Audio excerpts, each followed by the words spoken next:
The multiverse theory existed long before strange superheroes slung their way through wondrous landscapes on the page and the silver screen. Scientists, authors, researchers, mathematicians, and even some rather insane people have levied their opinions, and we're here to sort out the facts as best we can. Get ready for multiverse madness. What is the multiverse? A multiverse is a hypothetical cluster of multiple universes. Together, these universes contain everything: the entirety of space, time, matter, energy, data, and the physical laws and constants that define them. The various universes within the multiverse are called parallel universes, other universes, alternate universes, or many worlds. Early recorded instances of the idea of unlimited worlds existed in the philosophy of ancient Greek atomism, which suggested that infinite parallel worlds emerged from the clash of atoms. In the 3rd century BCE, the philosopher Chrysippus indicated that the world eternally expired and regenerated, effectively presenting the existence of multiple universes across time. The idea of numerous universes became more defined in the Middle Ages.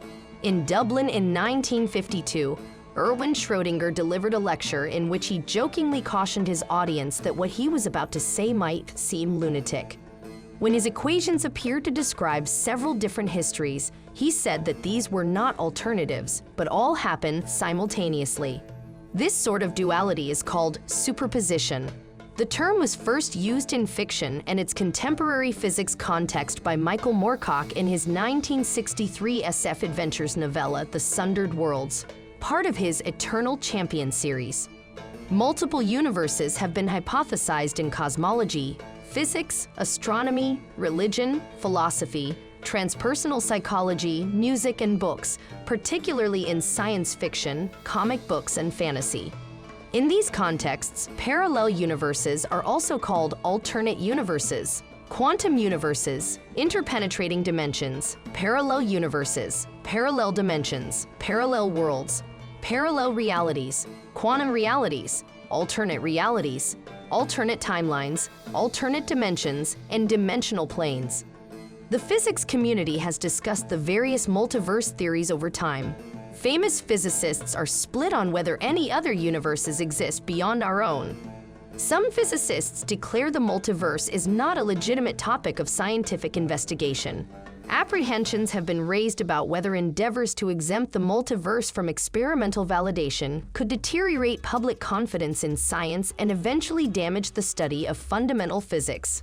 Some have claimed that the multiverse is a philosophical concept rather than a scientific hypothesis because it cannot be empirically falsified. The ability to debunk a theory using scientific experiments is a critical standard of the accepted scientific approach.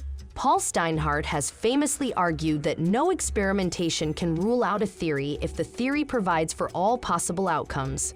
In 2007, Nobel laureate Steven Weinberg indicated that if the multiverse existed, the hope of finding a rational explanation for the precise values of quark masses and other constants of the standard model that we observe in our Big Bang is doomed, for their values would be an accident of the particular part of the multiverse in which we live.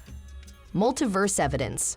Around 2010, scientists such as Stephen M. Feeney studied Wilkinson Microwave Anisotropy Probe, or WMAP for short, data. They claim to discover evidence indicating that this universe collided with other parallel universes in the distant past. However, a more detailed study of data from the WMAP and the Planck satellite, which has a resolution 3 times higher than WMAP, did not show any statistically substantial evidence of such a bubble universe crash. In addition, there was no proof of any gravitational force of other universes on ours. Multiple opinions. In his 2003 New York Times opinion piece, A Brief History of the Multiverse, author and cosmologist Paul Davies offered an assortment of opinions that multiverse theories are non-scientific. For a start, how is the existence of the other universes to be tested? To be sure, all cosmologists accept that there are some regions of the universe that lie beyond the reach of our telescopes, but somewhere on the slippery slope between that and the idea that there is an infinite number of universes, credibility reaches a limit. As one slips down that slope, more and more must be accepted on faith, and less is open to scientific verification. Extreme multiverse explanations are therefore reminiscent of theological discussions. Indeed, invoking an infinity of unseen universes to explain the unusual features of the one we do see is just as ad hoc as invoking an unseen creator. The multiverse theory may be dressed up in scientific language, but in essence, it requires the same leap of faith. Paul Davies, The New York Times, A Brief History of the Multiverse. George Ellis, writing in August 2011, delivered a criticism of the multiverse and pointed out that it is not a formal scientific theory. He admits that the multiverse is thought to exist far beyond the cosmological horizon. He stressed that it is theorized to be so far away that any proof that will ever be found is unlikely. Ellis also clarified that some theorists do not believe the lack of empirical testability and falsifiability is a significant concern, but he is opposed to that line of thinking. Many physicists who talk about the multiverse, especially advocates of the string landscape, do not care much about parallel universes per se. For them, objections to the multiverse as a concept are unimportant. Their theories live or die based on internal consistency and one hopes eventual laboratory testing. Ellis states that scientists have proposed the idea of the multiverse to define the nature of existence. He points out that it eventually leaves those questions unresolved because it is a metaphysical issue that empirical science cannot resolve. He claims that observational testing is at the heart of science and should not be abandoned. As skeptical as I am, I think the contemplation of the multiverse is an excellent opportunity to reflect on the nature of science and on the ultimate nature of existence. Why we are here. In looking at this concept, we need an open mind, though not too open. It is a delicate path to tread. Parallel universes may or may not exist. The case is unproved. We are going to have to live with that uncertainty. Nothing is wrong with scientifically based philosophical speculation, which is what multiverse proposals are, but we should name it for what it is. George Ellis, Does the Multiverse Really Exist? Scientific American. Philosopher Philip Goff contends that the inference of a multiverse to explain the apparent fine-tuning of the universe is an example of inverse gambler's fallacy. How is the multiverse classified? Max Tegmark and Brian Greene have created classification schemes for the various theoretical types of multiverses and universes that they might contain. Max Tegmark's 4 levels. Cosmologist Max Tegmark has delivered a taxonomy of universes beyond the familiar observable universe. The 4 levels of Tegmark's classification are positioned such that subsequent levels can be comprehended to contain and grow upon previous levels. They are briefly described as the following. Level 1, an extension of our universe. A prediction of cosmic inflation is the existence of an infinite ergodic universe, which, being infinite, must contain Hubble volumes realizing all initial conditions. Accordingly, an infinite universe will include many Hubble volumes, all with the same physical laws and constants. Regarding configurations such as the distribution of matter, almost all will vary from our Hubble volume. However, because there are infinitely many, far beyond the cosmological horizon, there will ultimately be Hubble volumes with matching and even identical configurations. Tegmark estimates that an equal volume to ours should be about 1,010,115 meters away from us. Given infinite space, there would be an endless number of Hubble volumes identical to ours in the universe. This tracks directly from the cosmological principle, wherein it is believed that our Hubble volume is not unique or distinctive. Level 2, universes with different physical constants.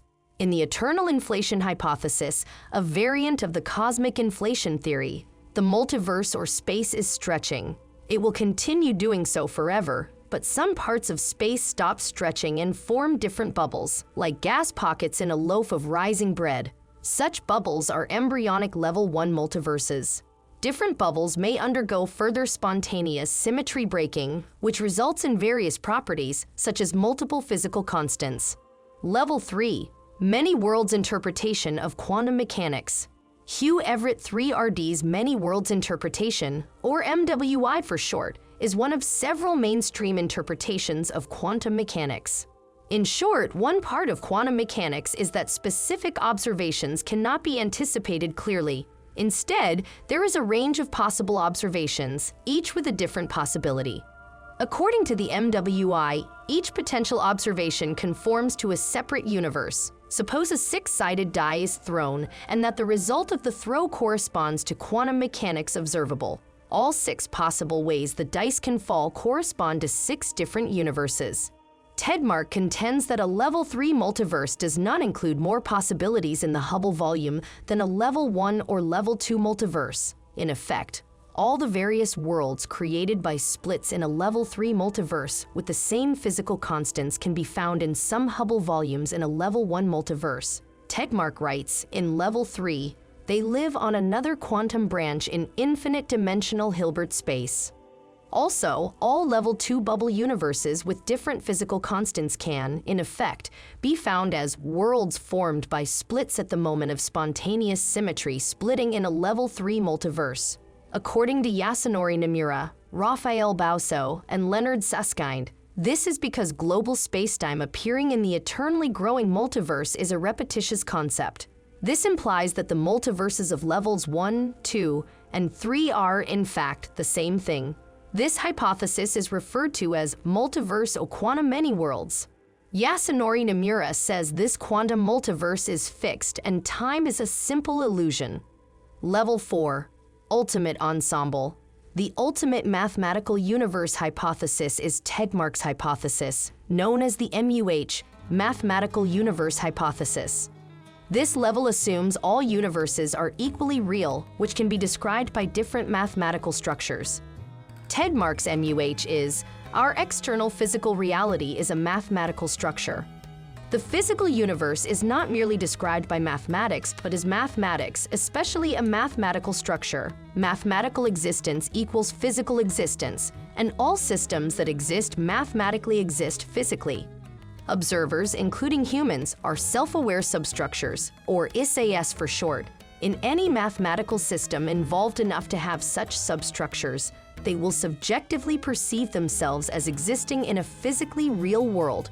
The idea can be deemed a form of Pythagoreanism or Platonism. It suggests the existence of mathematical entities, a form of mathematics that disavows that anything exists except mathematical objects, and a traditional expression of ontic structural realism. Tedmark argues that the hypothesis has no free parameters and is not observationally ruled out.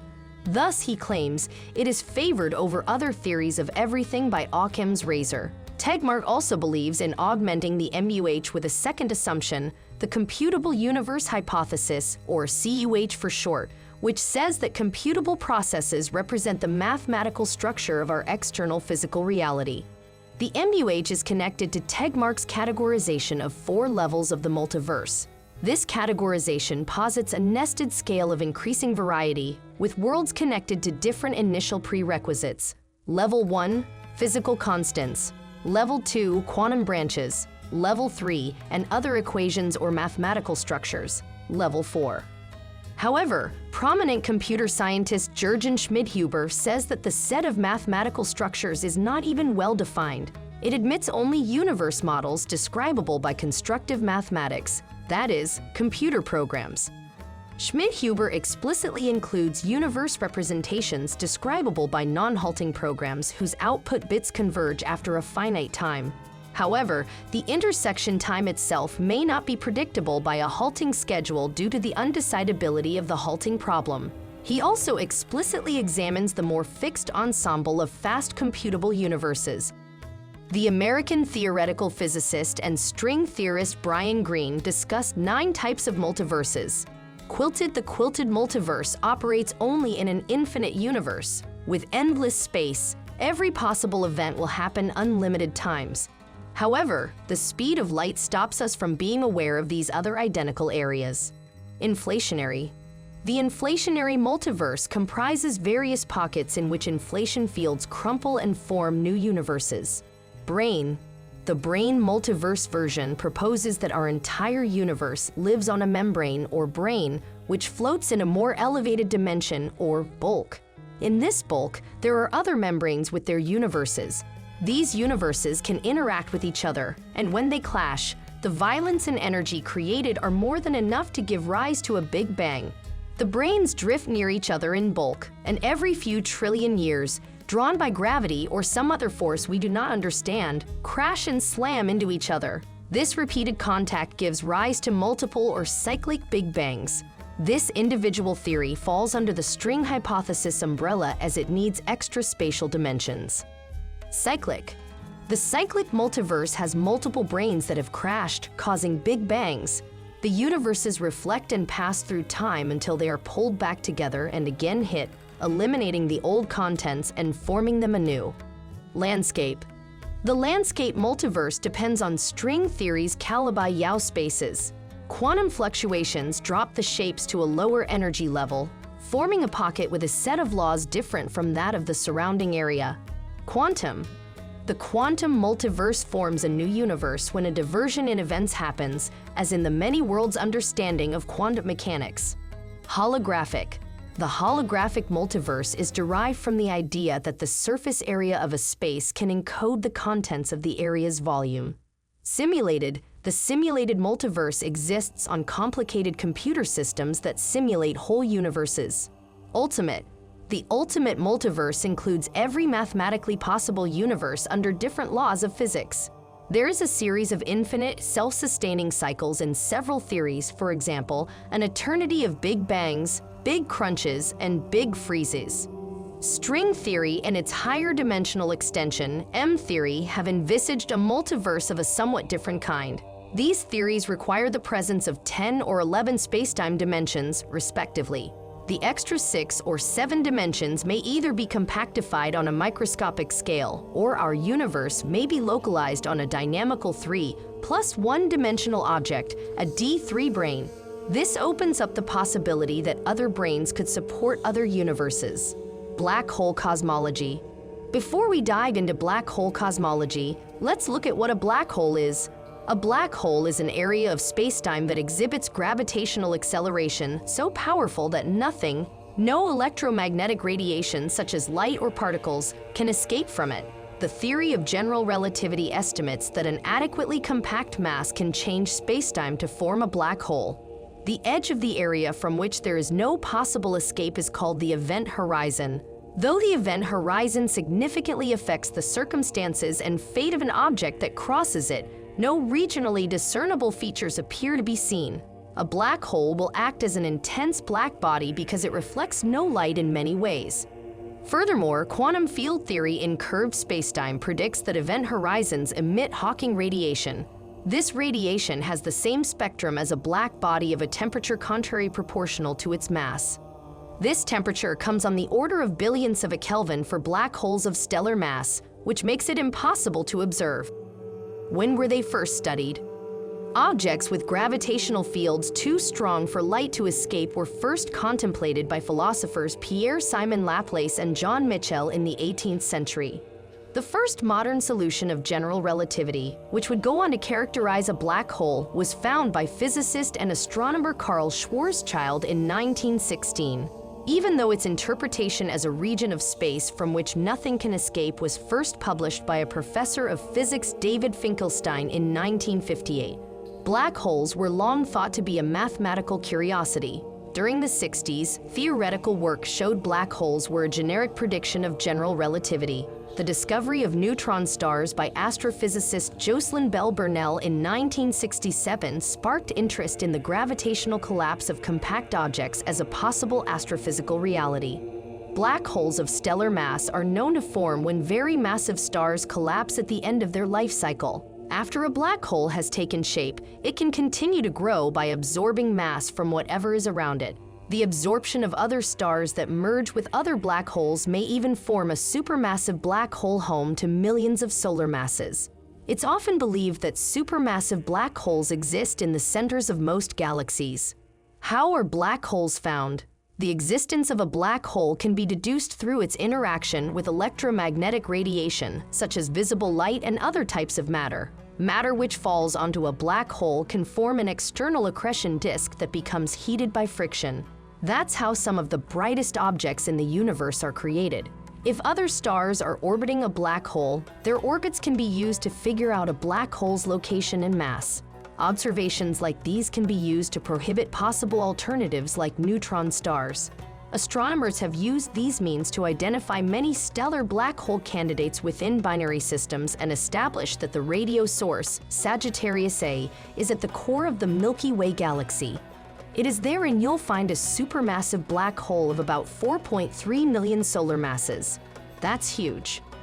On February 11, 2016, the Laser Interferometer Gravitational Wave Observatory, or LIGO collaboration, announced the initial direct findings of gravitational waves. These waves also represent the first witnessing of a black hole merger. As of December of 2018, 11 gravitational wave events were observed that originated from 10 merging black holes, along with one binary neutron star merger. Then on April 10, 2019, the first ever direct image of a black hole and its vicinity was captured and subsequently published. The idea of a body so vast that not even light could escape was once suggested by astronomical pioneer and English clergyman John Michell in a letter he published in November of 1784. Michell's simple calculations showed that such a body might even have the same density as the Sun. He concluded that such a body would take shape when a star's diameter outgrows the Sun's by a factor of 500 and the surface escape velocity surpasses the speed of light. Michell was correct when he noted that such supermassive but non-radiating bodies might be detected by their gravitational effects on nearby visible bodies. Scientists were initially excited by the proposal that massive yet invisible stars may be hiding in plain sight, but that enthusiasm waned when light's wave-like nature became apparent during the early 19th century. If light were a wave instead of a corpuscle, it isn't clear what influence gravity would have on escaping light waves. In this day and age, relativity theorists discredit Michell's idea that a light ray shooting directly from the surface of a supermassive star could be slowed down by the star's gravity, thereby stopping and free-falling back onto the star's surface. What did the genius Einstein have to say about black holes? In 1915, the great Albert Einstein created his theory of general relativity, having earlier proven that gravity influences light's motion. A few months later, German physicist and astronomer Karl Schwarzschild found a solution to Einstein's field equations, which described the gravitational field of a spherical mass and a point mass. Several months after, Schwarzschild, along with a student of Dutch physicist Hendrik Lorentz named Johannes Drost, independently found the same solution for the point mass, which led to them writing extensively about its properties. Their conclusion exhibited some strange behavior at what is now referred to as the Schwarzschild radius, where it became singular. This means that some of the terms in the Einstein equations had become infinite. The essence of this plane was not quite grasped at the time. Then in the year 1924, astronomer and physicist Arthur Eddington proved that the singularity disappeared after a change of coordinates. Still, it took until 1933 for mathematician and astronomer Georges Lemaître to realize that this meant that the singularity at the Schwarzschild radius was a non-physical coordinate singularity. Physicist and astronomer Arthur Eddington did, however, speak about the possibility of a star with mass compressed to the Schwarzschild radius in a 1926 book, noting that Einstein's theory allows us to rule out overly large densities for visible stars like Betelgeuse, because a star of 250 million kilometer radius could not possibly have so high a density as the Sun. Firstly, the force of gravitation would be so incredible that light wouldn't be able to escape from it. The rays would fall back to the star like a stone would if dropped to the Earth. Secondly, the red shift of the spectral lines would be so massive that the spectrum would shift out of existence. Thirdly, the mass would produce so much curvature of the spacetime metric that space would envelop the star, leaving us outside. In 1931, American astrophysicist Subramanian Chandrasekhar concluded that using special relativity, a non-rotating body of electron-degenerate matter above a certain limiting mass would have no stable solutions. Many of his peers, such as Eddington and Soviet physicist Lev Landau, opposed his findings. Eddington and Landau maintained that some yet unknown mechanism would prohibit the collapse. The pair was partially true. A white dwarf that was slightly more massive than the Chandrasekhar limit would indeed collapse into a neutron star, which was itself stable. But in 1939, theoretical physicist Robert Oppenheimer, alongside others, predicted that neutron stars above another limit would collapse even more for the reasons given by Chandrasekhar. Oppenheimer concluded that no law of physics was likely to intervene and prohibit at least some stars from collapsing to black holes. Oppenheimer and his fellow authors said that the singularity at the boundary of the Schwarzschild radius would show that this was the boundary of a bubble where time stopped. This remains a valid point of view for many outside observers, but not for infalling observers. This property showed that the collapsed stars were called frozen stars, as an outside observer would only see the surface of the star that had been frozen in time at the moment when its collapse would take it to the Schwarzschild radius. In 1958, Professor of Physics David Finkelstein identified the Schwarzschild surface as an event horizon. He called it a perfect unidirectional membrane. Causal influences can cross it in only one direction. This didn't strictly contradict Oppenheimer's results, but instead it extended them to include the point of view of infalling observers. Finkelstein's answer extended the Schwarzschild solution for the future of observers falling into a black hole. American mathematician Martin Kruskal had already discovered a complete extension and was urged to publish his findings. Why don't we know a lot about black holes? Because a black hole has only a few internal parameters, most of the information about the matter that went into forming the black hole is lost. Regardless of the type of matter that goes into a black hole, only information concerning the total mass, charge, and angular momentum is conserved. As long as black holes were thought to persist forever, this information loss is not that problematic. According to the holographic principle, the information can exist inside the black hole, which is inaccessible from the outside but is represented on the event horizon. However, black holes slowly evaporate by emitting Hawking radiation. This radiation does not appear to carry any additional information about the matter that formed the black hole, meaning that this information seems to be gone forever. Whether information is truly lost in black holes, the black hole information paradox has divided the theoretical physics community. In quantum mechanics, loss of information corresponds to the violation of vital property called unitarity, which has to do with the conservation of probability. It has been argued that loss of unitarity would also imply a violation of energy conservation. Over recent years, evidence has been building that information and unitarity are preserved in a full quantum gravitational treatment of the problem. According to quantum field theory in curved spacetime, a single emission of Hawking radiation involves two mutually entangled particles. The outgoing particle escapes and is emitted as a quantum of Hawking radiation. The black hole swallows the infalling particle. Assume a black hole formed a finite time in the past and will fully evaporate away in some finite time in the future. Then it will only emit a limited amount of information encoded within its Hawking radiation.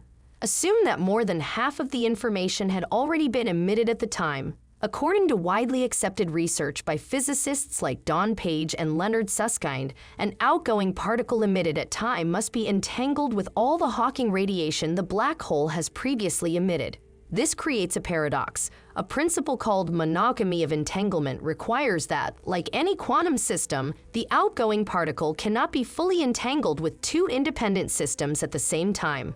Yet here, the outgoing particle appears to be entangled with both the infalling particle and, independently, with past Hawking radiation. To resolve the paradox, physicists may eventually be forced to give up one of three time-tested theories: Einstein's equivalence principle, unitarity, or existing quantum field theory. One possible solution, which violates the equivalence principle, is that a firewall destroys incoming particles at the event horizon. A 2016 analysis of LIGO data shows tentative signs of echoes caused by a fuzzy event horizon. Such echoes may be possible in firewall or fuzzball theories, but should not occur in classical general relativity. Over the next 2 years, additional LIGO data should establish whether the echoes were just random noise or whether they are instead evidence of a violation of classical general relativity. Black hole cosmology is a cosmological model. The observable universe is the interior of a black hole existing as one of the possibly many universes inside a larger universe. This includes the theory of white holes on the opposite side of spacetime. The concept of other universes has been proposed to explain how our universe appears to be fine-tuned for conscious life as we experience it. If there were a large, possibly infinite, number of universes, each with perhaps different physical laws or different fundamental physical constants, then some of these universes, even if very few, would have the combination of statutes and basic parameters that are suitable for the development of matter, astronomical structures, elemental diversity, stars, and planets that can exist long enough for life to emerge and evolve. The weak anthropic principle could then be applied to conclude that we as conscious beings would only exist in one of those few universes that happen to be finely tuned, permitting the existence of life with developed consciousness. Thus, while the probability might be tiny that any particular universe would have the requisite conditions for life as we understand life, those conditions do not require intelligent design to explain the conditions in the universe that promote our existence in it. An early form of this reasoning is evident in Arthur Schopenhauer's 1844 work Von der Nichtigkeit und dem Leiden des Lebens, where he argues that our world must be the worst of all possible worlds because if it were significantly worse in any respect, it could not continue to exist. This brings us to Occam's razor theory. Occam's razor.